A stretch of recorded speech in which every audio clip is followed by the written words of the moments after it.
దీంట్లో కొద్దిగా non available sections అత్యున్నత న్యాయస్థానాన్ని ఆశ్రయించడం జరిగింది. అక్కడ ఈ సెక్షన్స్కు యాంటిసిపేటరీ లభించడం వల్ల ఈరోజు మార్నింగ్ రాజు గారికి సిఐ రావేంద్ర రెడ్డి గారికి ఫోన్ చేయడం జరిగింది. పలానా కేసు నిర్వహించి వాళ్ళకి సరెండర్ కావడం జరిగింది. ఖచ్చితంగా బెయిల్ వస్తుంది. ఈ కేసు కూడా సుప్రీంకోర్టులో అతి త్వరలోనే కొట్టుకుపోతుంది. దయచేసి కొట్టేసిన కేసును కూడా మీరు న్యాయంగా అది కూడా ప్రచారం చేయాలి.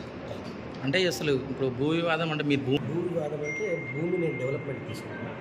అదొక దాని గురించి తర్వాత ఎన్ని ఎకరాలను 2 acres. 2 acres. మీకు అలా గొడవ ఏంటి అసలు? మీరు అగ్రిమెంట్ తీసుకున్న తర్వాత కంపెనీ వాళ్ళకు కూడా అలా రిజిస్ట్రేషన్ ఉంది, మనకు కూడా రిజిస్ట్రేషన్ ఉంది. మనకు వాళ్ళకు బౌండరీస్ మ్యాచ్ అవుతాయి కాబట్టి అక్కడ బౌండరీ డిస్ప్యూట్ అయింది. కొద్ది ఎక్స్టెంట్ వాళ్ళు ఎక్కువ ఆక్యుపై చేశారు కంపెనీలు, కాబట్టి కొద్దిగా గొడవ జరిగింది. మీ కంపెనీ తరఫున లేకపోతే?